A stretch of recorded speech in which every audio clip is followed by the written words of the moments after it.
folks. Welcome back to the Play to Win podcast. I am Alex, and I'm with the other game gurus, Josh. Hi. And Jared. Hello. How are you guys doing today? I'm still here. Yesterday is no longer today, so... Yesterday was rough for us here in the Midwest, if you're a KU fan at least. Yeah. Jared and I, we're going to be friendly on the podcast, but as soon as it's over, at come 3:25 today, we're mortal enemies for three hours, and then it's back to normal. I'm a dork, and I'm really excited about Formula One today. Oh, is there a big... Oh, it's Mexico City, but F1's kind of like my palate cleanser. I don't really have any animosity towards any of the drivers, so it's just it's something I enjoy watching. It's a sport I'm, passionate about, and it doesn't have any emotion tied to it. So I'm excited for that, and I hope the Cowboys just explode on field. They might. They could. Who knows? I know you're big F1. Are you into motocross at all? Like the motorcycle racing? I don't do motocross, but I watch MotoGP now. Okay. Oh yeah. Okay. So motocross is the dirt bikes. MotoGP is the guys that lay flat when they go on the turns. Yeah, you're right. That's actually the better one. It's the F1 of motorcycles, essentially, is what MotoGP is. I don't watch it live or anything, but I will catch clips on my feeds, and it is so exciting. It's just a different thing. So different. But there's a super dominant driver in there right now, and so he's not even racing, but he's already locked it up. His name's Mark Marquez, and then his brother just locked up second place yesterday. Oh. So, anywho, sorry guys, we could do. Oh, you're good. If you guys didn't know, this was a sports racing podcast. Well, yeah. I just say that I'm hanging on until the end of the day in which the Chicago Blackhawks play. So, Are you a Blackhawks fan now? I am.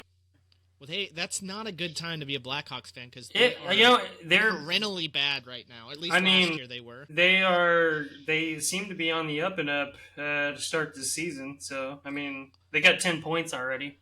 All I gotta say is go Stars. Let us know, Avs and Penguins, baby. Let us know if you want us to do a sports podcast, guys. We can hit us up in the comments. It won't be intelligent, but it'll be funny. It will be funny.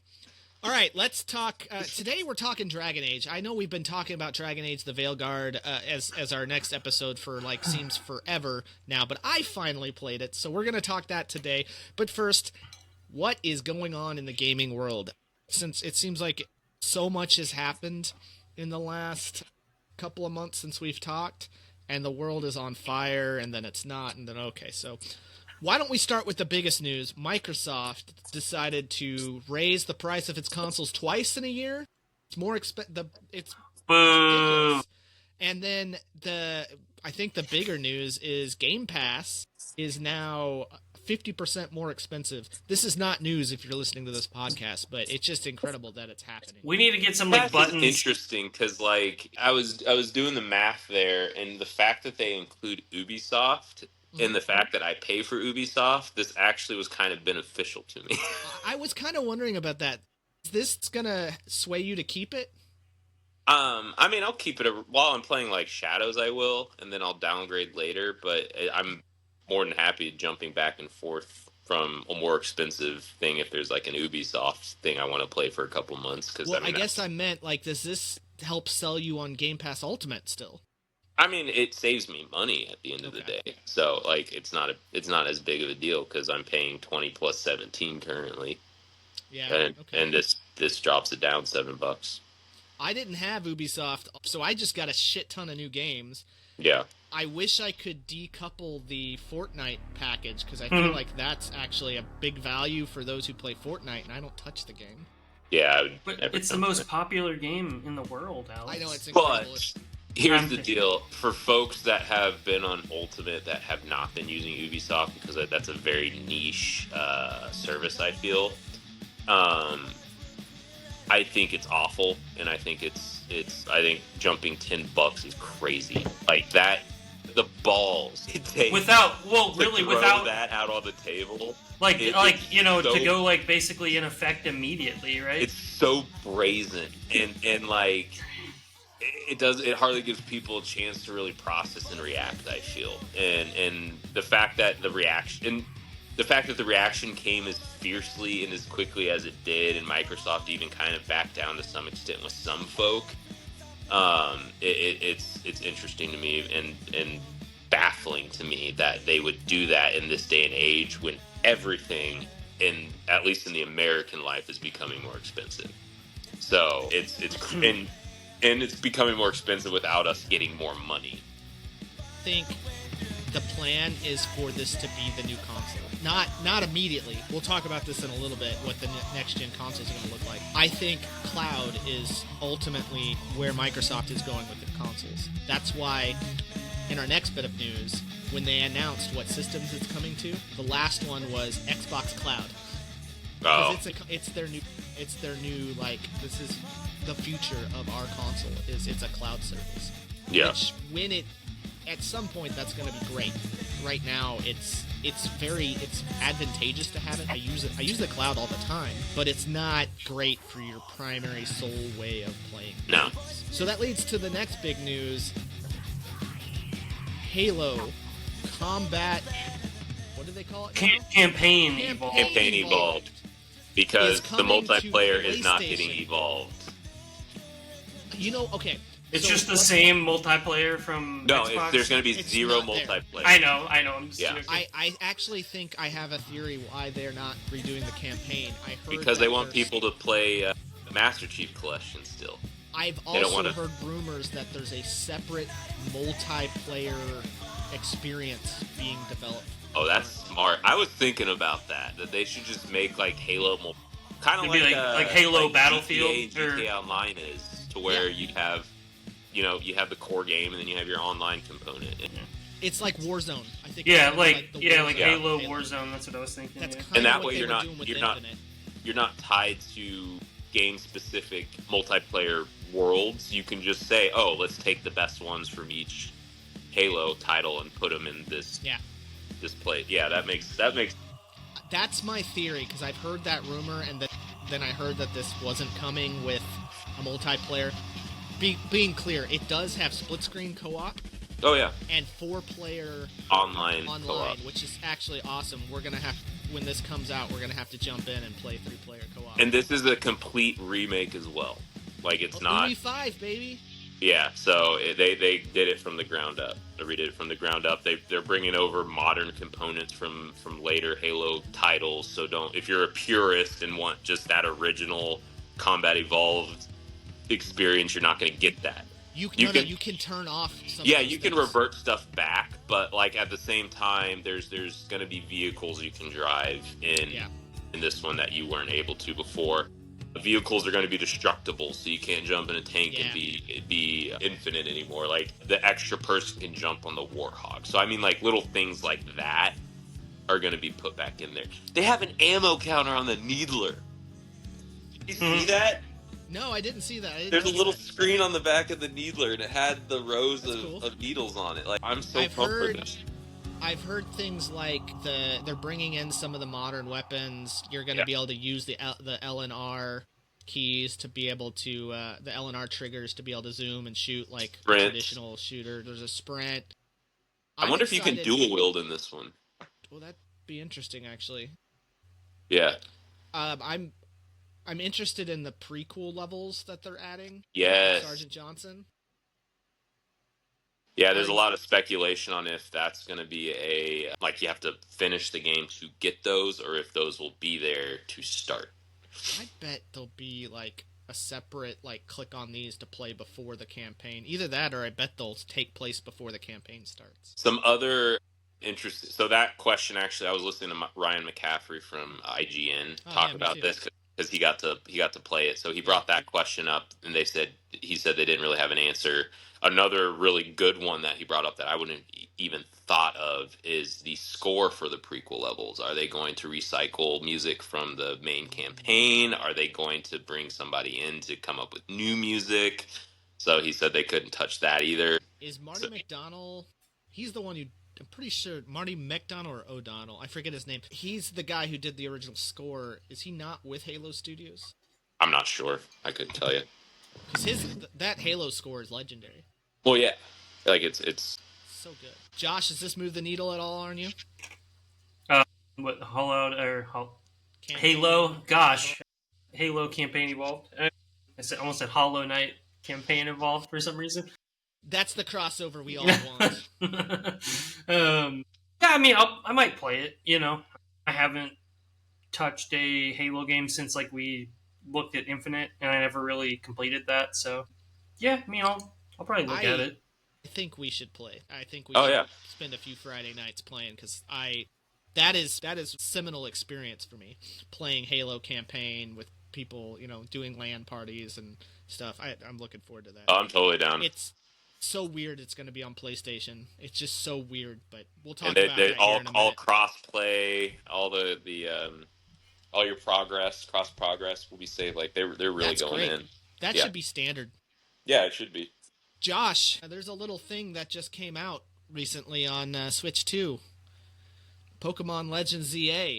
You've been playing that. Tell us, give us a brief rundown of how that's going. Yeah, so, I mean, the reviews of the game are out, and I think, you know, as you probably would expect with any Pokemon game basically coming out post 3DS, the user review versus, like, reviewer review scores are fairly far apart, and, you know, some people might wonder, like, well, I mean, that happens quite often in this day and age due to just like review tanking and review bombing and things like that, right?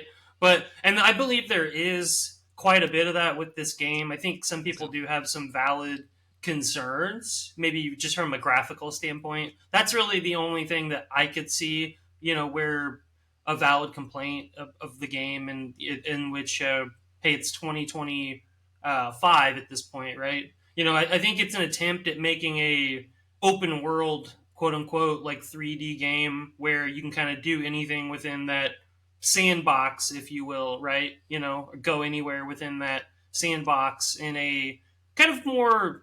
It's interesting. It's more of like a traditional, like a Western RPG take on like Pokemon, right? Interesting. Where you kind of just go around in this like hub world and do like side quests.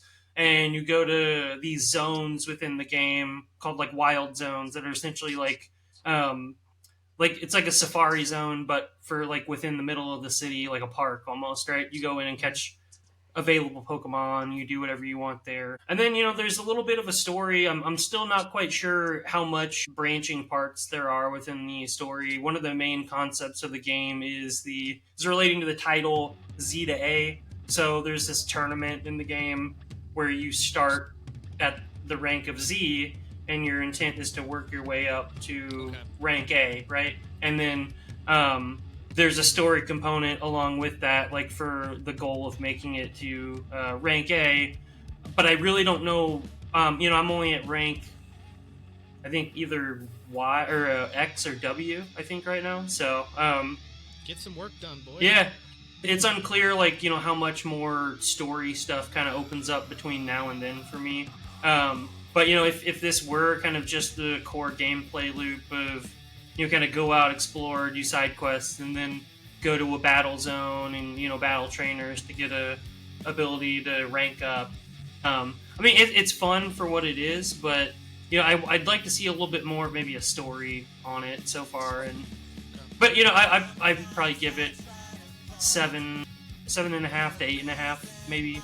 That's out of 10. With what I'm hearing from like other reviewers. It seems like the game plays well. They like a lot of the new mechanics. It's this Legend series seems to be the experimental series. It's mostly the lack of attention to some of the graphical details of the city feels kind of flat. Yeah. Well, but yeah, and this game shines with the combat. It's a wonderful take on what the traditional Pokemon combat is. It's kind of more, think like Final Fantasy 12, think like Xenoblade Chronicles with, you know, like open movement around the arena and cooldowns between moves and things like that. So I'm interested to check it out. I may have to borrow it from you when you're done with it. Jared, there's been a pretty big sale pending in the gaming market here.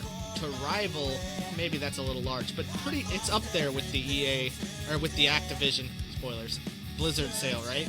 Yeah. Tell us about this sale of EA that's going on. Well, EA's going private equity, right? And yeah, aren't they Saudis? So I think the big group is a big Saudi investment group, and wasn't it Jared Kushner is part of the group purchasing EA? And I heard there's a big move to they really think that they can use more AI in the game development process to save a lot of money.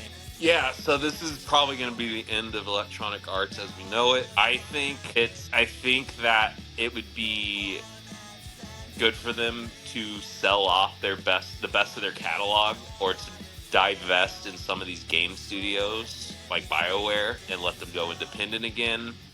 Because if you want to go AI, that's fine. You can wait on that beach if you want to. But I don't think that it's right to drag these other studios with all these like legendary titles tied to them into that mire. But I think this is awful. I mean, I'm not a huge EA fan by any means. I mean, they definitely have legendary titles, but they acquired them. But I understand and appreciate their place in the industry, and I feel that outsiders of this magnitude coming in and snatching up one of the largest footprints of the industry is very it's scary to me as a gamer. I mean, this is absolutely for their sports games mostly, like in The Sims. It's for these like games as a service games. So what does that mean for BioWare? What does that mean for Respawn? I can kind of see, and you bringing that up, introducing AI stuff into a sports game. I still think of games as art, and I think of AI as a time-saving tool, and I don't think that really has a place with art unless the purpose of art is to be AI-centric. You know, we can have that conversation here and there, but I understand there's repetitive elements within these sports games that don't change from year to year. Like, I feel Madden 25 is Madden 26 with, like, a new juke feature, right? But I like you said though, like for BioWare and for all these, I can't even name off any studios that they own anymore because they close them all so rapidly. I mean, the big ones are for studios like that they aren't going to prioritize, they need to just let them go and sell them. They need to take up offers from guys like Dead Space guy, I forget his name. Glenn Schofield? Yeah, Glenn Schofield, folks. He went to EA saying, look, I know this is coming up. I know Dead Space, the remake, didn't sell how you wanted. If you can give me the elements of that game to play with, I have a story and I can save you millions to develop it. And they said no. Well, I feel like AI might have a place in handheld gaming or phone app related gaming, but I don't like maybe the direction that might lead for a lot of major developers. No. I mean, we might get into a scenario where a lot of games are just coming out very generic, very samey, and to the point, like we're talking about sports games, those are just by existence, they're very generic and very samey from year to year, like you've been saying. So it's very, I don't know. It makes me feel kind of gross. You can make some really cool roguelikes, I feel, with AI. Like if you develop the core world and then you fed it into an AI and said, make this world but slightly different every time. I can see applications like that where it still requires a human touch, but I don't know. I personally think AI too, it's a bubble that keeps expanding and it's gonna pop very soon. And I'm not saying that AI was mainly used. It's similar concepts to what were used with Starfield, right? Yeah. And I mean, from a AAA level, I mean that kind of is playing out exactly how we've been talking, right? Where it's very samey, very generic. When it comes down to it, the procedural generation or AI might lean to less detail is better because I want to generate as much as possible, but instead of being deep, it kind of just shallows it out a little bit, and it's not. Yeah. It's just going to be copy paste. So here's a thought potentially. If AI, so right now they're already making a new version of the sports game of every basically any sports game every year with, to Jared's point, just slightly different changes. What if AI comes in and allows people to spend more time on making bigger changes to those games, but generate them in the same amount of time? What do we think of that? Here's my question: why do you need so many? Why do you need a new Madden year to year? Why don't you release? You don't. Why don't you release Madden or whatever year it is, 20, right? And then have updates for it, and then when there's a huge roster shift or a huge stadium change somewhere or a huge rules change within the NFL, then you can develop a new mainline game. What? But from year to year, you don't need to. I mean, it's a money grab. That's all it is. You don't need to have Madden 25, 26, 27. Yeah. Those games seem that's right a for patch. games as a You can service. update that, and they do that throughout the mainline Maddens too. Like rosters change, it updates to trades, it does all that stuff for you. And I hate to say this, but NCAA and NCAA 25, like it started with old Memorial Stadium at KU, and then there was an update. Yeah. Now it's new Memorial Stadium at KU. Like that you awesome? don't need the year to year, and people who play those games constantly, y'all need to get mad because y'all are getting hosed. You're stuck in a system that just demands that you spend $60 every year for the same game you've been playing for the last year. Like you guys need to stop letting this happen. Sorry, I'll get off my soapbox. As long as we keep paying for them, it's going to keep happening. It just seems like that is the right type of game to become a games as a service. Yeah, Madden, NFL, that's it. And then charge people a 5 years, subscription for it. I don't care.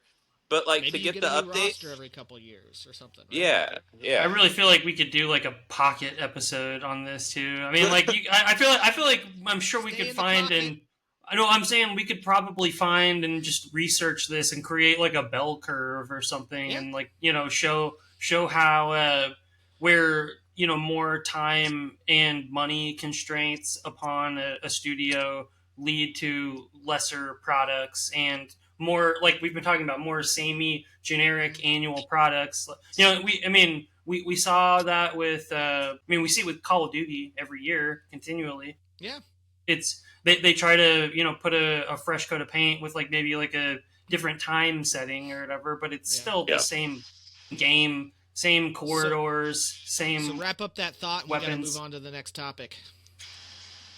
Yeah, I mean, yeah. Go ahead, Jared. Wrap up that thought. No. Okay. We're good. Let's jump. I'm going to quickly just point out the Nintendo Switch 2 tarnished edition of Elden Rings is tarnished. Mm-hmm. They decided to push that release date back. I don't think we have an official release date set. Really, it comes down to they need to optimize it. It's just not running very well on the Switch 2, and we can talk more in detail on a later episode. But it comes down to Nintendo just did not give developers enough time with the console, with development models of the console, and they were trying to keep it under wraps. And obviously, the Genki of it all happened, and it still got out and leaked. Right, Josh, quickly. Tell us what's going on with Kirby Air Riders. Obviously we just had a direct on, I believe, Thursday the 23rd. Sakurai spoke for 60 minutes on the game after already doing a roughly 30 to 45 minute direct, maybe a month and a half ago, something like that. But it looks good. A lot of polish. I would probably say this is a definitive version of quote unquote Kirby Air Ride. It's the second game in the series, but obviously 20 years apart. But the online features look like they're fun. The core racing mechanics, obviously the city trial. A lot of this stuff is coming back. They've remade all the tracks from the first game and put them in this game as well. The top ride, and then for what it's worth, there's some semblance of a story mode to the game. Don't really know. Don't really know exactly, what exactly that entails at this point. They didn't really go into a crazy amount of detail, but it kind of looks almost like, just from what they showed, like you are just basically doing a combination of every game mode that's available, and maybe somehow there's like a cutscene in between them that, you know, takes you to where you need to go. Okay. Yeah, outside of that, it looks good. Releases, I think, what, November 20th? Does that sound right? I'm not sure actually. I know that I've seen some folks have got some hands on, but I'm not sure when it releases. Kirby Air Riders release date. November 20th, yeah. Yeah, November 20th will be a day to show whether or not people believe that will be the best racer on the Switch 2. I've heard that it's comparing favorably to Mario Yeah. Kart World, so I'll be interested to see how that goes. So let's shift to a mini topic, conversation topic for the next 5-10 minutes. We wanted to talk about what, with all the stuff going on with Microsoft, PlayStation, Nintendo, what do we think we want to see from the next gen of each console to get us to buy it? And Nintendo's kind of not necessarily in this conversation since they just released their next gen console, but with specifically Microsoft and PlayStation, what would get you to buy their next console? I mean, Microsoft has stepped on rakes after rakes after rakes. They do something great. Honestly, I think they have a really good console, a lot of great stuff with that console, and they just can't sell it. They just can't get out of their own way. Without exclusives, with rising prices, what would you want to see to get to keep you in the ecosystem or get you back into the ecosystem? And then with PlayStation, this is, even though they're killing Microsoft right now, this has kind of been a letdown of a generation for PlayStation. Relatively. I mean, it's hard to say that because they're doing gangbusters, but I do, it does seem like if you take a look at their releases and their system, it's been less exciting this generation than the previous generations. So I'll turn to Jared first. What do you want to see from Microsoft? What do you want to see from PlayStation to get you to buy their next console? Here's the deal. Would you buy their next console? If Microsoft is not going to do any exclusives, I'm just going to buy a PlayStation so I can play their stuff and Microsoft stuff. And if I have to wait a little bit longer for Microsoft stuff, then so be it. But like, this is the first generation to where I have done one, and it's for financial reasons, because when you have a couple kids, it's hard to afford a $500,000 console when you got other stuff to pay for. But like, this is the first time I've ever gone just solely Xbox. I've always been a PlayStation first person in the past, and I think this is the last time, especially with the direction Xbox is going, that I do that. I will say that the Xbox service is way better than PlayStation's from what I remember. I can't speak to PlayStation 5 and how that works out, but Game Pass is I think a selling point, or at least it has been up to this point. But especially with day one exclusives on a lot of the games that they have. But yeah, if they're getting rid of console exclusivities on the Xbox side, I think that completely takes away any sort of reason to buy it. I would say, the next console generation, it can't be overly expensive. Like, there still has to be a reason to buy a console instead of a PC. And we're getting into the territory where, and granted, graphics cards kind of inflate PC gaming right now and the cost of that, but we're getting out of the realm to where console gaming is incentivized over PC gaming. And I realize PC gaming is a little bit more involved, and I realize the ports to PC gaming isn't necessarily optimal from the start because a lot of it's console focused now, but you can do so much more with PC. You can there's no ceiling with PC where there's a definite ceiling with consoles. And so if they're just going to be $1,000 console, I'm just going to save a little $500 extra and build a gaming PC. So it has to be affordable. It still has to be competitive to a point. It has to be they have to focus on like still doing single player stuff. I don't want to have to pay for the EA lobby and then the Ubisoft lobby and then this lobby and that lobby to stream their stuff. Like it has to be convenient, and it has to be graphically worthwhile, and then gaming wise has to be there too. And I know that wrapping it up like that kind of sounds obviously, but so before we hear from Josh, I have a question for you, Jared. Yeah. Is there anything that Microsoft could do in their next console to make you buy that, assuming that they continue this route of no true exclusives? Here's the deal, and it's kind of a scary potentially scary prospect because it'd be two giants merging, but they should co-develop something. With Maybe have PlayStation? maybe have PlayStation do the hardware and then have Microsoft focus on the UI and then like the storefront cloud portion of it, because I feel PlayStation struggled more on that side, but they've been solid on hardware all the way through, and Microsoft has always played it safe with hardware compared to PlayStation. But their UI and their services have always blown PlayStation's out of the water. And again, if exclusivity's gone, then just focus on what each one does best, and then just merge them together. And then I don't know, like you can pay for the PlayStation. Like I'd be happy to play for like the PlayStation catalog and then the Xbox catalog if there was a shared console, and then do it that way. But Be like a Retron. What's that? yeah. It'd be like a Retron 5 or whatever. Yeah, It's but the like, X-Station. but if it's truly moving away from the console wars, then I need to see that essentially, and make it more about the gamer as opposed to PlayStation, Xbox. So that's an interesting thought, and to some extent there is a little bit of that going on. Microsoft and PlayStation has contracted Microsoft to do their cloud-based services. They use Microsoft Azure, which is what basically the underlying architecture for xCloud or Microsoft Clouds. Yeah. In some sense, they are doing that. So, Yeah. Josh, what would you? Same question for you. What do you want to see from each next gen to get you to purchase their console? Well, I mean, I just wanted to do a final touch on Jared's note on the PC. It's like you can play like PC, like any PC, whether it's laptop or just tower, with a video game console anyways these days. So it's not like you lose any like peripheral fidelity or anything like that at this point from one to the other. And it, honestly, for the type of who really knows right now, but for the type of activity that it is, the computer monitor might honestly be better for your vision long term than staring at 70-inch TVs or whatever it is that we're looking at for me.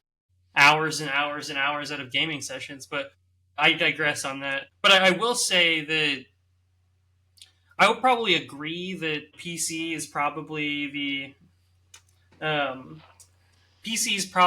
route forward, in long term. What really happens between now and then, I think we might see more of a shift toward, and I think we are seeing it, but we're going to see a little bit more of a shift toward what we think of like true console-based gaming as moving toward what is PC gaming. And eventually, I think what we're going to see with a lot of these handhelds that are coming out is that will kind of be more like what Nintendo has traditionally trafficked in, also combined with like mobile app gaming. And I think, and there may even be a function of like now that gambling and sports gambling and things like that are legal within almost every state, it seems like. Like there might be essentially like a casino app or something like that you might find in these for video roulette, poker, things like that, and maybe even like a sports bookie too. Just you can check all that in one place. You can stream applications for video, all this stuff, stuff that you would expect people to be able to do on the go, as well as just kind of sitting at home chilling, maybe while other people that they live with are using the communal televisions, quote unquote. I think that's kind of what I'm seeing as maybe a way forward right now. And, basically, if that kind of dissolves the quote-unquote console races going forward into basically platforms or devices that can run a suite of UI and applications, and then, that's really all it's going to be. That's kind of what I'm seeing. But who knows? Sorry, whenever either of you say PC gaming, it makes me think of the PC babies from South Park, and it makes me chuckle on the inside. That's exactly what we're talking about. Or actually. PC principle. Yeah, we're talking PC politically correct gaming, folks. Nor not power Christian gaming, as it is now. It's like just VeggieTales. Oh gosh. So, I hear both of you, and I'm kind of in that same boat. It's like, if everything I want to play on Xbox comes to PlayStation anyway, especially if it's day and date, and I also get all the PlayStation games day and date, like, why am I buying an Xbox? I will tell you what what could potentially get me to buy an Xbox? First off, it's Game Pass. It really sucks that it's $30 now, and $20. It's like, okay, I really still want this, and I'll pay that with the console, get all the day and date. Even if they go to PlayStation, I'll have them for not free, but part of my service and package, so it's still worthwhile.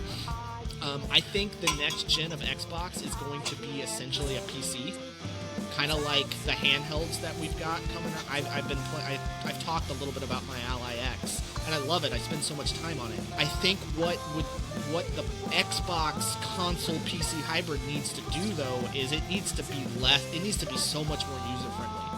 I can't tell you how much tinkering I do with that, and I'm a fairly tech savvy individual, and it's a pain in the ass.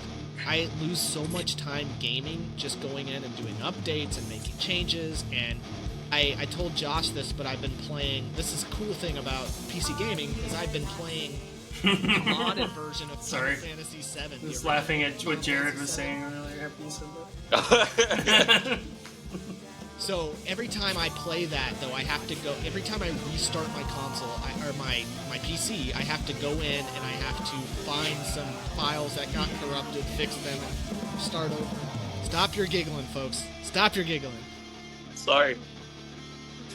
So, I mean, that's the kind of stuff that's a pain. I would love if the UI is a little more wrapper, so I don't have to deal with the Windows experience behind it. I want my stuff to kind of be able to be plug and play a little more so than a PC, and I want Steam. Like, I want these other things, because just having Steam on a console would be a big deal, because I have 300 Steam games I can play at any given time, and I've been able to get a bunch of free games on GOG and a bunch of free games on Epic. That makes me like, okay, well, I have a lot of value by buying this Xbox-built branded PC. I want it to feel premium. I want it to be powerful. I want it to be smooth. I want things like Quick Resume, because that's just straight up magic, the way that works. Quick Resume's awesome. It's amazing. I know it doesn't work great with always connected games and doesn't work great with live service stuff, but for single-player experiences, it's freaking awesome. So I want things like that, and if it has that, maybe I look at that. The problem is, hearing Sarah Bond and the execs at Microsoft and Xbox talk about what they're expecting, I don't think this comes out of the gate less than $1,000, and I don't think I can justify that if PlayStation's selling a console for $500 on the other side. Right. I don't know that they're going to do that, but so. Yeah, and if Xbox keeps the same price point, I'll make it simple for them. Take away all the complex stuff I said before. If you can broker God of War and Ghost to the Xbox, I will stay there. I think that's going to happen. I think you're going to be able to play your PlayStation games on Xbox through a back door, because it's going to be like, those are the only two I care about on that side.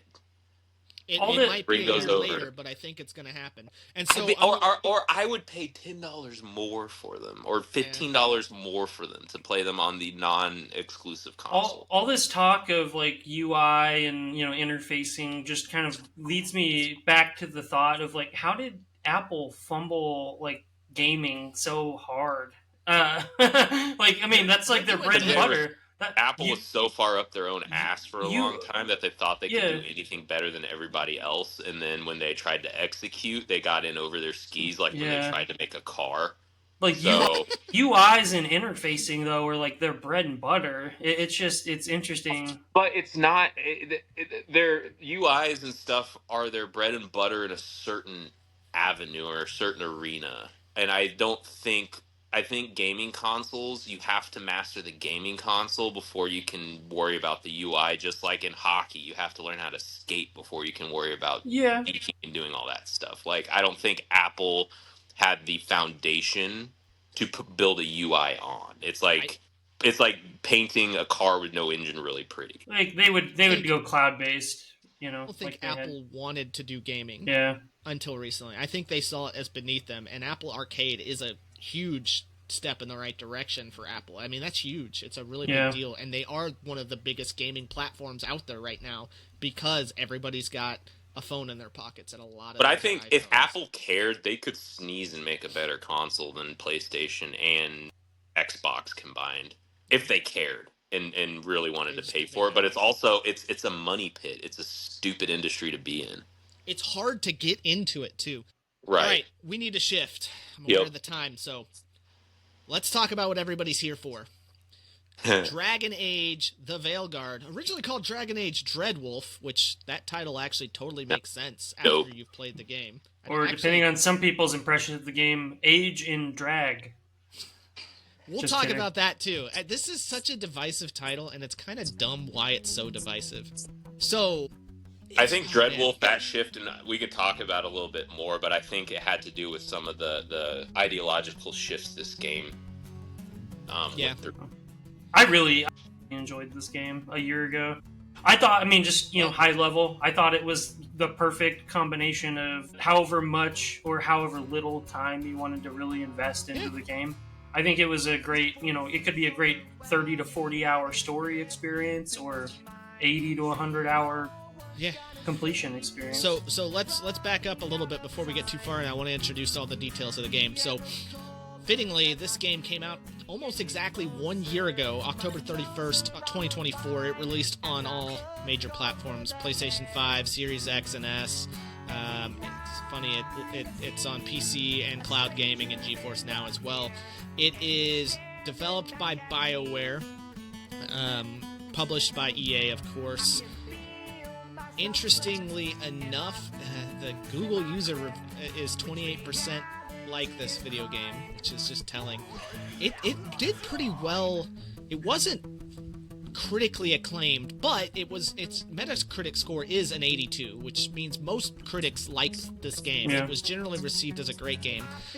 Talking about the difference in user and critic reviews, though, it got a 3.9 out of 10 on user scores. And I'll just read a couple of these off. So one of these is, wow, what a waste of time, could not finish the game. That's just part of the review there. Another one, loved Inquisition, was one of the absolute favorites of that area. You'd think that one's a little long. But anyway, they had the blueprint that was Inquisition to make an excellent game and decided to tank it like they do everything else in the name of DEI. I think that's a favorable review, and it's interesting that's the direction that review ended up going, because we'll talk a little bit about that. The reviews, people really did not like some of the direction. And headline: fantasy game has fantasy elements. When each of us talk about our opinions and stuff, let's say how much Dragon Age we have played up to this point. Okay. Sure. We'll do that right after this. A couple more reviews real quick. Very simple action adventure, not a true RPG, which I can accept if it's not so boring. That's all I have to say about that. That was not terrible. The last one I'll read here. Let's try to find one in English for me here. Dragon Age The Veilguard brings players back to the beloved world of Thetis, introducing a new protagonist, Rook, alongside a fresh cast of companions. BioWare delves another rich narrative filled with deep lore, branching choices, and high-stakes conflict, but the game doesn't quite reach the heights of its predecessors. While character writing and world-building remain strong, The Veilguard struggles with pacing issues, some inconsistent combat mechanics, and a world that feels more restricted than past entries. Fans of the franchise will find plenty to enjoy, but it's a step that doesn't fully capitalize on its potential. Man, there's a lot to unpack there, because I agree with some of that and not other pieces. Generally, the reviewers found the game to be fun and enjoyable, but the writing to be somewhat less developed, is kind of summing up the reviews. So, I'll sum up my experience with Dragon Age real quick, and then I'll turn it to the panel. I have only played Dragon Age Inquisition. I put in a shit time into Inquisition. I never finished it. I got really, right towards the end trying to do everything, and then I burned out. It was kind of a struggle starting this game because I remembered absolutely nothing about Inquisition either. So that part kind of sucked, but overall I think it was still a pretty friendly game for newcomers to come in. Jared, what's your experience with Dragon Age? I played them all. I played Origins. That is one of the few turn-based RPGs that I can stomach. So I absolutely adore Origins. I play Dragon Age 2. I know a lot of folk in the Dragon Age community aren't a huge fan of 2 because going from Origins to 2 is quite jarring as far as how the game is built out. However, in Dragon Age 2 and in Dragon Age Inquisition, they kept a lot of RPG elements, even though they introduced a lot of live action elements. Inquisition, I feel, is the absolute sweet spot of this series. And I really enjoyed that one. And then obviously there's this one, which there were things that I liked and didn't like, but we'll get into that, later. But I've been in this this series since the beginning. You got a lot of background here. Josh, what's your history with Dragon Age? Yeah, I've played, obviously, Veilguard, Inquisition, and I didn't complete Origins, but I'm familiar with it. Okay. I enjoy, admittedly, it's not my favorite series from a, Same.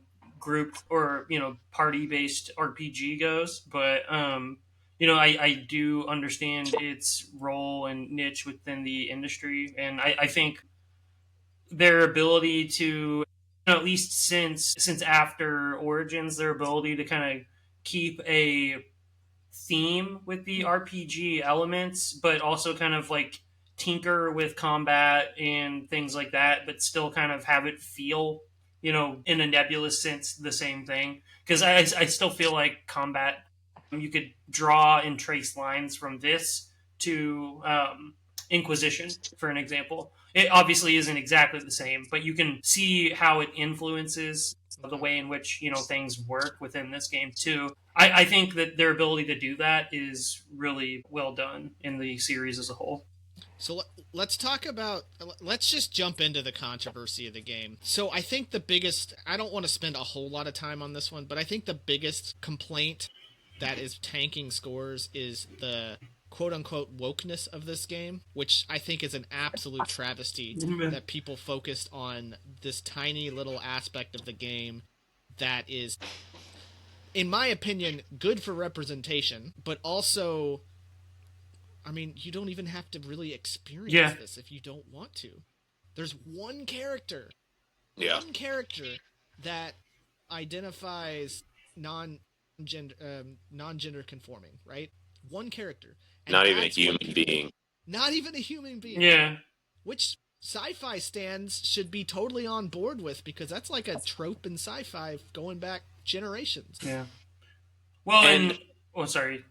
I was going to say surface level, like the people that were concerned about that part of the plot are smooth-brained morons. And like you said, you don't have to do the quest line. Like, who cares? If you do the quest line, was it a little strange? Like, as a big fan of the Dragon Age and tonally through the other games, was it a little weird, a little jarring to have that there?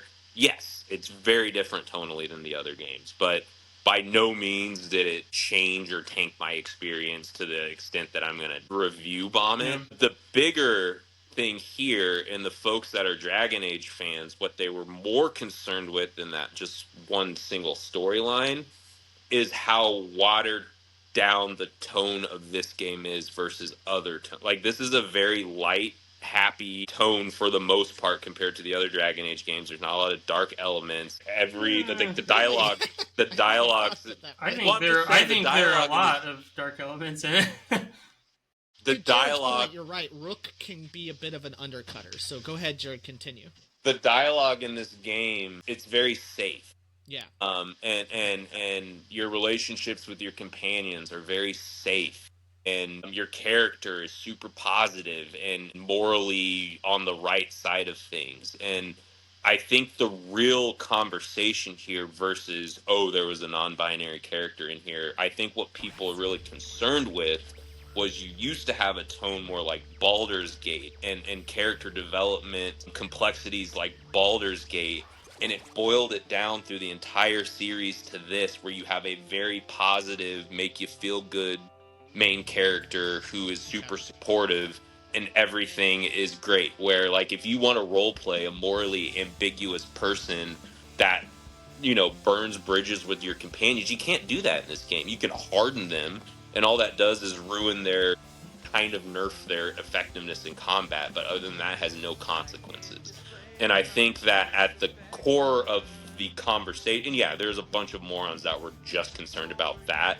But from the old school Dragon Age fans, it's more of the watering down and diluting the possibilities of storyline, and it takes it from a place to where you can kill somebody, like make a choice to kill one of your companions, mothers, let's say, and like they're still with you, but they might resent you in past games, and it completely shifts, you know, their possibilities in their story and all that, how it ends up in older games, where there's no consequences to anything. It's a safe game.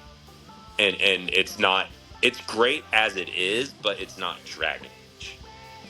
So what I'm hearing a lot of it, and I think this is echoed in what I've heard elsewhere too, is watered down, like it's diluted, and really it doesn't feel like your choices are as impactful as maybe they have been in the past. Like you can piss even like the big choice where you have to decide between one town or another. That really doesn't have a whole lot of consequences. Like, yeah, that character's salty at you for a little bit, but they come back into the fold, and you can still make them 100%.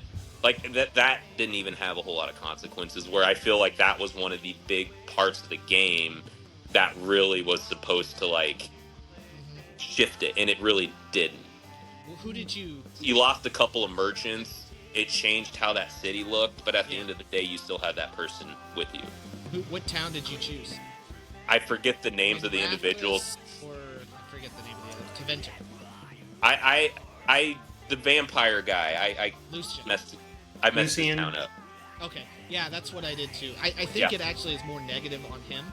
Because Munrathis is, I was from Munrathis in my... Okay. We said Lucian, it's Lucanus. Lucanus, there you go. Yeah, sorry. Lucanus.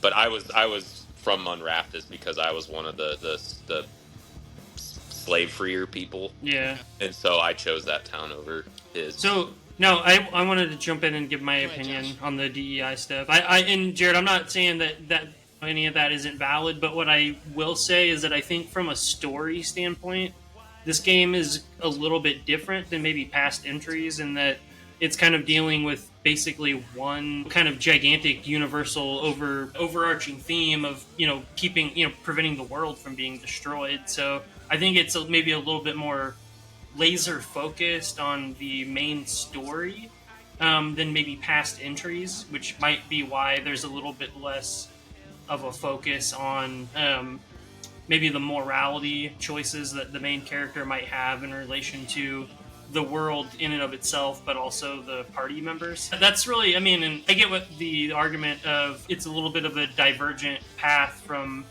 traditional Dragon Age structure in that regard, right? But that would be my, I guess, pushback on that.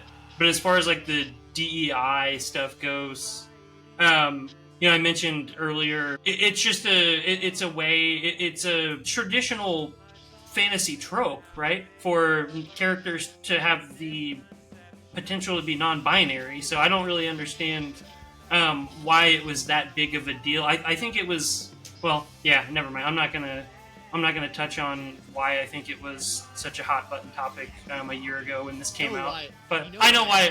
I think we all know why. It's a hot button topic because of Russian bots on social media. Yeah. But I finish up that thought, Josh. Yeah, I was just gonna say that, like, anyone that it's a traditional fantasy element, regardless of like what your opinion of how that applies to how people should actually live their life. Like it's I just didn't understand the pushback from a artistic fantasy media standpoint. I just didn't understand it. I don't know. I thought it was people grasping at straws. At everything. I guess, yeah, that's really all it boils down to. But yeah, sorry. My thoughts on it. I do agree with Jared in the sense that it does feel a little bit jarring the way it's handled. Not that it's problematic. It feels like it's just not. This is an issue I have with the game as a whole. Is the side stories do not seem to mesh very well with the overall story. And this is another example of it, is that side character's story doesn't seem to kind of fit in really well. They feel bolted on. Yeah, exactly. And that's what I was going to say, like, when I mentioned my point about the game being more traditionally laser focused on the main overarching plot and story, like that definitely lends itself to the side content not really feeling, how it might actually intertwine with the main story. I thought the main story was It's great. Yeah. Well, and to that point, this is a game where if you just played the main story, it probably feels a lot better just because you don't have these weird conjunction stuff. Mm-hmm. But some of that side content is really good. Like, I really enjoyed the Emmerich side quests. Mm-hmm. Like, I did thought too. that was just a cool world, cool experience. It just didn't fit in with the rest of the story. And I think that nails it on the head, is if you take this out and if you do this and if you do that, it's a great game, but it's not Dragon Age. Sure, yeah. That's the problem. Is this is a great game, but it's not Dragon Age. It doesn't have the same... I have notes. Well, yeah. We'll keep talking, but like I can explain, this is how it was, this is how this game is. This game does this great, but this is why this was Dragon Age. And I feel like this game is great, it's fine, but it's not Dragon Age. It could be, you know, Veilguard, a Dragon Age story, and just be in the universe, but not be a mainline Dragon Age game, because it doesn't feel like Dragon Age. It just does not. It doesn't. To that point, do we think this game would be better received if it was just the Veilguard, not a Dragon Age game, but just the Veilguard? Yes. The Veilguard Dragon Age story. No, not even take the Dragon Age. But it's in the universe, right? No, I'm saying just consider this a fantasy game. Does this game do better because it doesn't have the baggage that comes with Dragon Age, both good and bad? I think so, or even if they just said, like Josh said, like it's like Avowed and Pillars of Eternity, like it's in that universe, but it's not Pillars of Eternity. It's there. But yes, I think if this was just Veilguard or the Veilguard, and it just happens to be in the same universe, I think this game would have done a lot better. But when you go in with Dragon Age expectations, you're going to come out with thoughts and opinions. And I think people who spent a lot of time in those games, whether you like this installment or not, you did come out of it disappointed to some extent. That makes me really think hard about what Mass Effect 5 might be. Yeah, and it terrifies me. After playing this, the prospect of Mass Effect 5 terrifies me. It could be a great game, it just may not feel like Mass Effect, right? It may not. Yeah. Just like this doesn't feel like Dragon Age. So, it seems like the story has highs, but it also has a lot of lows. It feels like it's disconnected a lot of times. It gets a lot of hate that maybe it doesn't deserve, and some of it comes with the baggage. I'd like to kind of shift to one more, this is kind of a mixed thing before we start praising, because there's a lot of stuff to praise about this game. The graphics of this game, the artistic direction of this game, to me, and I'll turn it to you guys here in just a second, is at sometimes this game is absolutely gorgeous. The settings look amazing, and it's a little bit artistically done, a little cartoony at times, and that's okay. But man, some of those character designs are just wonky. Some of the character facial expressions look much more cartoony than the world that it's in. And to Jared's point about Dragon Age being darker and this feeling lighter, a lot of that's in the artistic direction. It's a very bright, other than like Emmerich's world, very bright like game, colorful game. So that was my big takeaway. Just looking at the game at times, it just felt weird. Josh, what do you think about the artistic direction of this game? I mean, I liked it. I didn't think anything really looked egregious by any means. I think that like you mentioned, the settings were very like picturesque. Minrathous in particular looks really, really nice. I mean, really the main kind of cities. What was the Lucanus? Tevinter is the capital. Okay. Or no, Tevinter. Okay. Minrathous is the capital city of Tevinter, rather. Sorry. It is. I'm trying to look at what his city is too.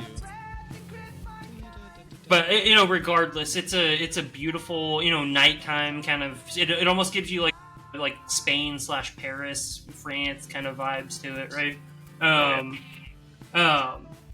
But I mean, even like the wilderness locations, I kind of thought it got a little samey. I can't remember not the lighthouse area, but the place that you go to, like it's kind of like a buffer between the lighthouse and the worlds. Crossworld or something. I thought that place got a little redundant, a little samey. Treviso is where. Treviso, yeah. But I thought that like visually got a little samey, a little redundant, a little kind of just not very unique concept, really, honestly. But I honestly didn't spend much time in there after I completed the stuff and just jumped past it.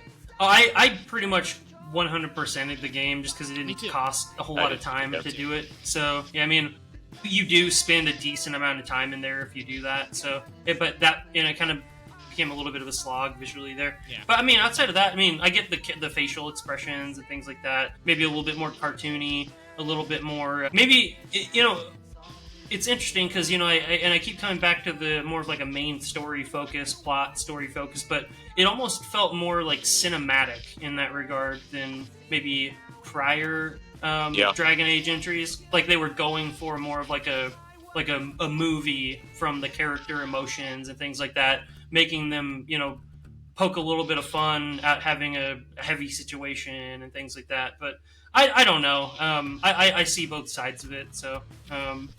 I kind of see how that might be a little bit more of a turn off to the grittier past. Well, and to that point, it kind of aligns with like what Jared's saying. Yeah. A lot of the dialogue choices for Rook very much undercut the seriousness of the situation. Yeah. At times, I really like that. I like a kind of a sarcastic, like goofy, undercutting character at times, but it just didn't feel like it fit the situation all the time. Yeah. So, can we spend a minute and talk about my highlight of this game is the combat?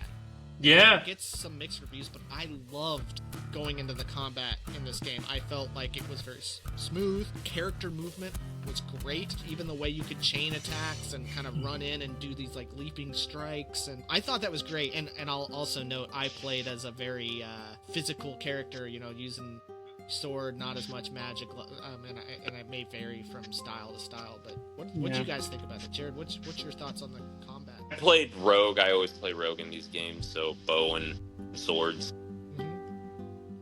On the surface, I really enjoyed the combat. It's satisfying on your first run through. I feel it's punchy, it's kinetic. And like you said, Alex, there's some great chaining that you can do. The more, as a Dragon Age fan, though, the more you chew on it, there's some disappointment mixed in it, too, to where through all Dragon Age games up until this one, you had this strategic camera that you can go into to where it makes it play like a more traditional RPG, to where it draws the camera back, it pauses the combat, you can play as your other characters, you can direct different things, like you can take your mages and have them prioritize crowd control while you go after this, and it completely took that element out of it. And I was actually, again, somebody who doesn't like turn-based elements, I really enjoyed that. And there were some instances in Inquisition to where I absolutely needed that and enjoyed using that feature, and it was just completely gone. And while the mainline combat was great, I feel losing that element was a net negative for me. Josh, what did you think of the combat? Because again, it's not Dragon Age. The combat's great, but it's not Dragon Age. So it's less strategic, right? Yeah, I think there's strategic. There's strategic to it. No, there's strategy to it, but I mean, and it's mostly on hammering elemental weaknesses and the staggering and breaking concept of the game. I mean, I saw a lot of similarities just structurally and philosophically in the combat of this game with Xenoblade Chronicles. So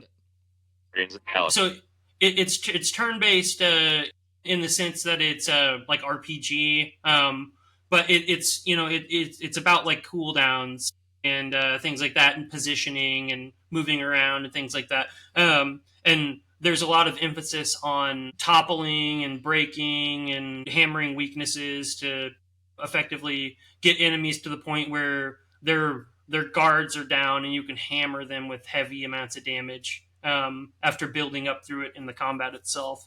But I played through as like a battle mage essentially in this game, and I found it was really fun to swap back and forth between the staff casting as well as just kind of the spell casting, and then just any of basically the ways that you can like do that to build the little gosh, I forget what they're called, but they're like little like bubble icons or whatever that you like break out of them to essentially strengthen the magic attacks that you do. But I thought that was a fun little like element within the combat itself to keep you focused on the fact that you're going to be in these encounters for quite a bit of the game.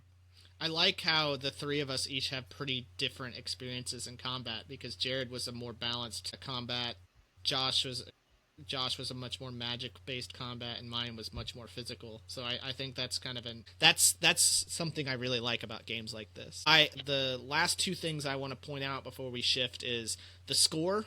I didn't realize Hans Zimmer did the score, and Cool. I really like the music in this game. I thought it was really good and very fitting. I felt like there was a lot of things you could do in this game that seemed good in theory, like being able to upgrade your things for all your characters and going to the caretaker and doing all these things. But at a certain point, it was diminishing returns, and I stopped wasting my time on doing that, because it's like... I quit using the skill tree. Like, after a time, Yeah. I was like, I don't need to level up anymore. Like, The none of game's these easy. elements are doing anything for me. Like, Yeah.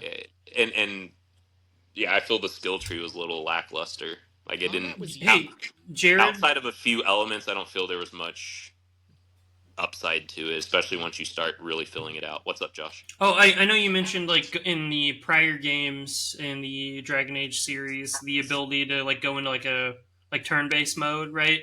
Now, in this one, it reminded me, I can't recall what all the differences are, but there was, like, a tactical mode, right? Where you could basically, like, pause it and, like, review enemy weaknesses and things like that, right? I don't think was there any other element to that?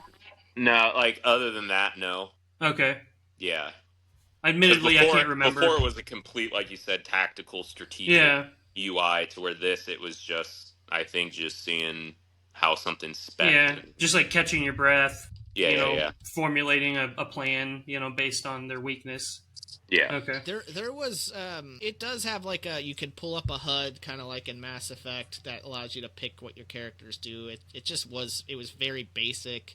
It's very temporary, and it's almost a pain at times, just because you couldn't go in and being able to take over other characters too was a big portion of that. You can't do that in this game. The last things we should bring up are so these are pretty big spoiler heavy things.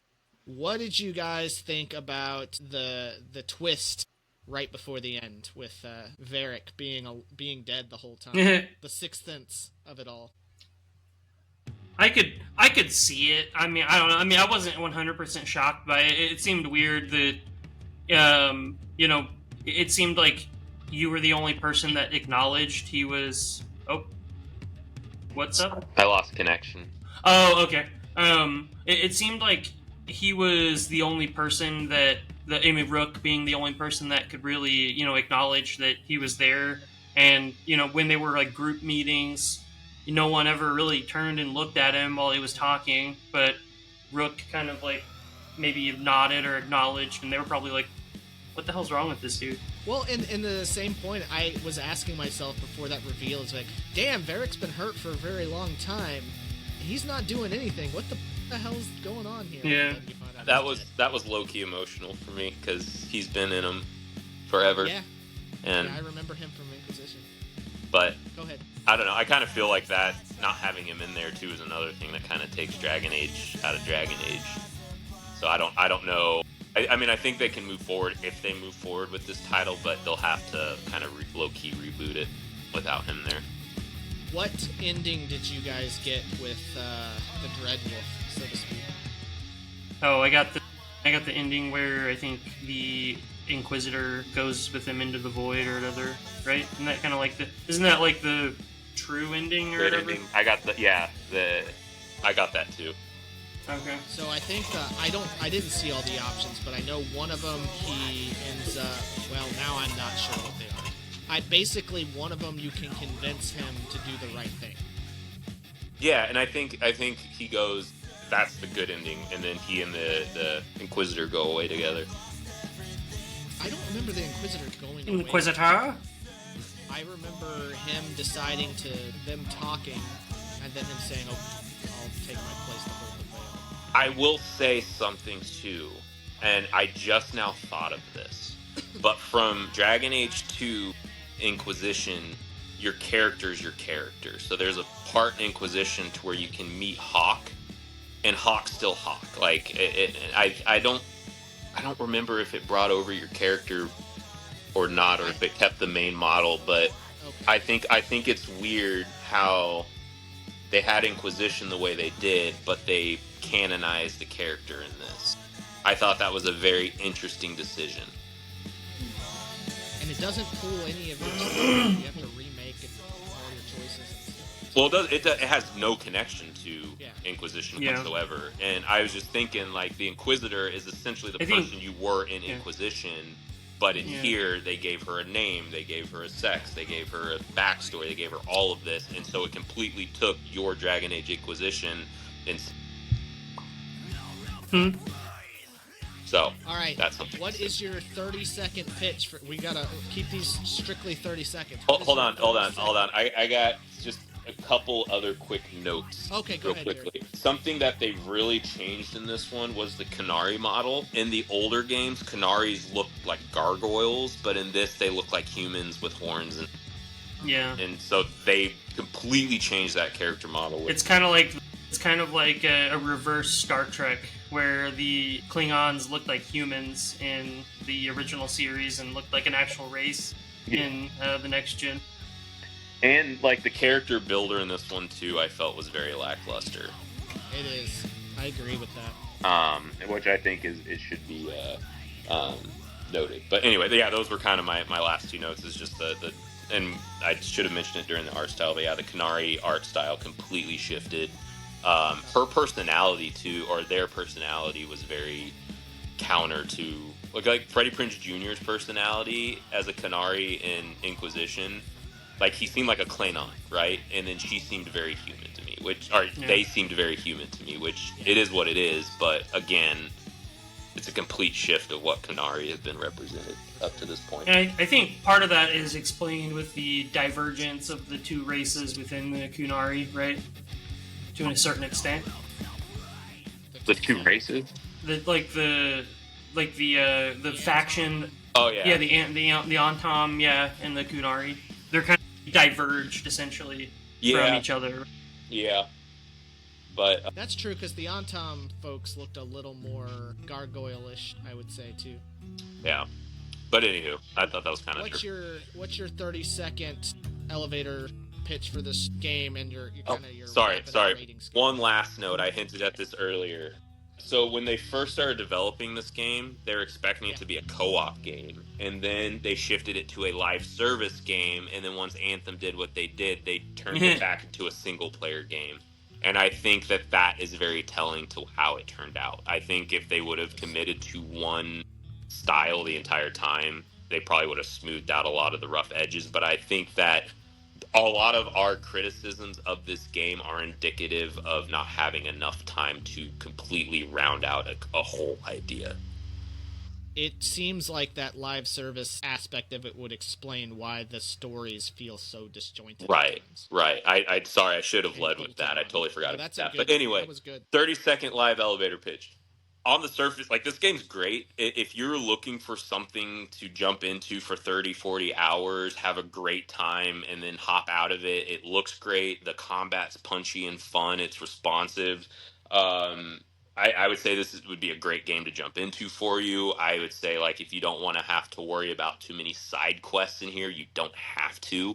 If you're just wanting to get in and play something and go through. But if you want to play the side quests, do them, because there's a lot of, like, heartwarming moments, I feel. There's some great places to explore in the individual areas, and there's some really good lore added to Dragon Age, I feel, in this as well. So, I'm critical of it in certain aspects, but I don't want to diminish the great work that the developers put into this, because they really did put great work into it. But if you're a Dragon Age fan, especially if you're a longtime Dragon Age fan, you just kind of have to turn off that expectation and just go into it and appreciate it for what it is, and maybe don't think of it maybe as a supplemental to Dragon Age, and don't think of it as the sequel to Inquisition and that main line, and I think you'll enjoy it a little bit better. But just know that you're not going to get the Dragon Age you're expecting. And I think if you can table those expectations a little, or temper those expectations a little bit, I think you'll go into it feeling great. Where I loved it up front, but after I had a year to chew on it, and as we've been preparing for this, more and more things kind of came to mind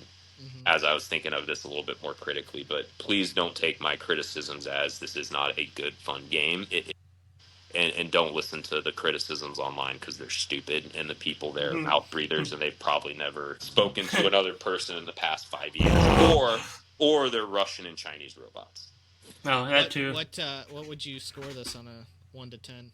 I would say as a Dragon Age game, this is a 5.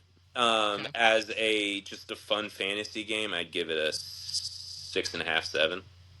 Okay. Josh, what's your elevator pitch? 30 Well, seconds. you know, one thing we didn't even touch on, and Jared kind of alluded to it with lore, but one of the biggest things of Dragon Age games are the codex, right? And all the things that you find throughout the world that you give little bits of experience, and you know, just reading upon basically the encyclopedic knowledge of what their world building is. And I always enjoy that in these games. And I mean, I think it's definitely a high point in as one of the features of this game as well.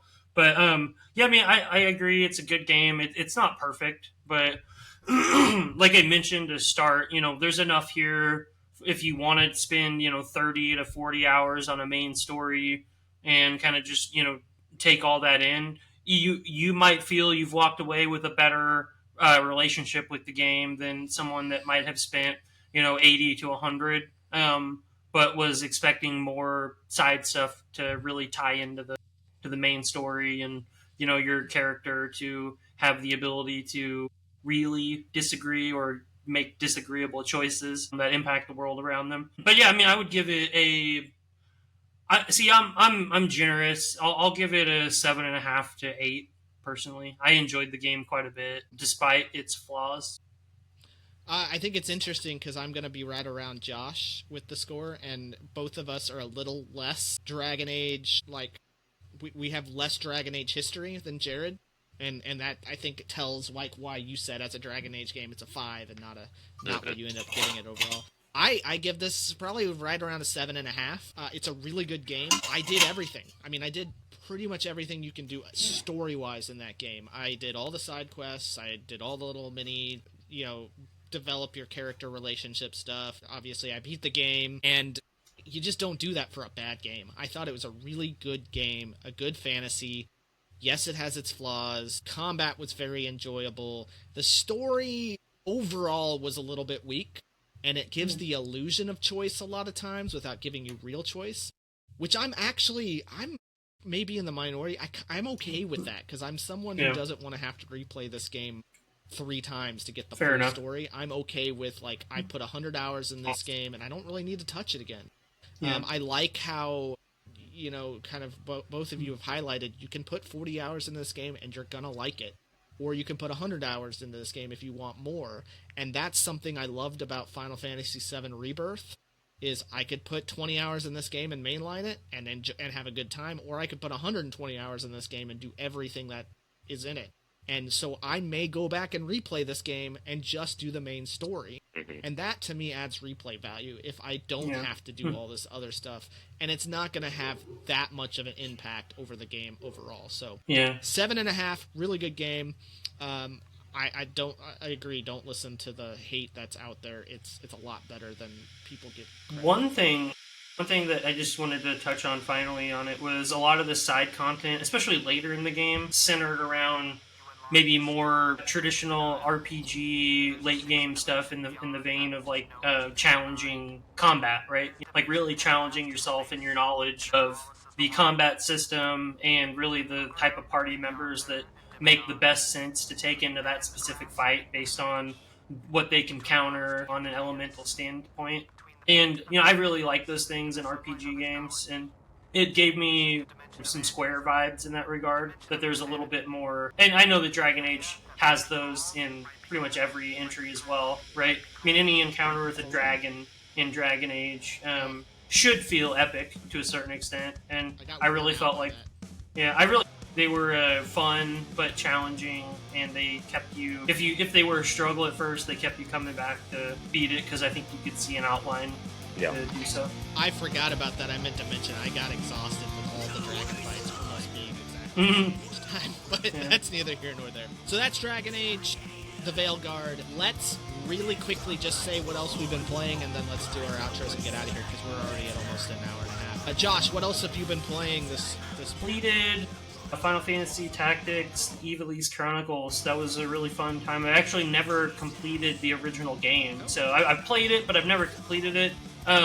Did you and play the updated, or the whatever you want to call it, rebuilt from the ground up, but still exactly the same. But and it was interesting for the people that like tie-ins with the Final Fantasy VII. With Cloud being in the game originally, it's the voice actor from the remake series. But it's a great game. Admittedly, I was probably halfway through it until I really kind of started feeling like this is better than Final Fantasy Tactics Advanced. Just because that's what I know and love, and really what I grew up on was that game on Game Boy Advance. But that, and then also playing Pokemon Legends ZA and then Silksong. Okay, awesome. Well, we'll check in more at those next time. Jared, what else have you been playing? I played through and finished the Outerworlds. I had started that forever ago when it first came out, and I just kind of gassed out on a mission. And then, for whatever reason, I went back into it, and I absolutely loved it. So I had a great time playing that. More anticipation of Outerworlds 2 coming out later this month, so I will definitely be playing that. Couple days. And just kind of my bridge gap has been Assassin's Creed Shadows again. So I've been just going in there and chipping away at things. That game's so big, though. So big. I've heard good things about that one. I'm actually, if that ever ends up on Game Pass Ultimate with Ubisoft section classics, I'll probably play it. I don't know if I'm willing to jump into it right now, though. It's not, it's natural to compare it to Ghost, and it's not Ghost, but it's good. So I am playing, I just finished Keeper. I know it just came out like last week or so, and that's Interesting looking game, yeah. It's a trip, man. Like, it is a trip. You play an anthropomorphized lighthouse, and let me tell you, that's not the end of where you go. With like a little Kazooie companion, right? Yeah, essentially. I love the bird. His name's Stick. It's awesome. And that's not... There's some really cool things in it. It's pretty short, compact, maybe 5 hours, so if you guys want to jump into it, it's totally worth the play. It's very pretty. It keeps it changing quite a bit. There's some light puzzling, and it's just really an adventure game. I totally recommend it. And then I'm back into Like a Dragon Infinite Wealth. Oh, God. It didn't quite catch me the first time. I was about 20 hours in, and now it's just so goofy and ridiculous and turn-based. And they have a whole, like, Pokemon game built into it. They have a whole freaking, oh my God, Animal Crossing-like game into it. It's just, they build these whole other games into it. It's just ridiculous. It's great. I love it. So much replayability in it. Hilarious. So that's what else we've been playing. So thanks for hanging out with us this week at the Play to Win podcast. If you want to talk with us, check us out. We're on all the podcast catchers, and we're lighting it up on YouTube these days. We're kind of releasing some shorts on there that seems to be pretty popular with with you folks, the listeners. If you're listening to a short, which you're probably not if you're hearing this, be sure to check out the full episodes for more information, more content. And if you want to talk to us, hit us up on X at pod_win, or you can email us at play2winpod@gmail.com. Until next time, I've been Alex. Cheers. Josh. And we'll see you next time. We'll figure out what we're playing next, and we'll get back out to you. See ya. Bye.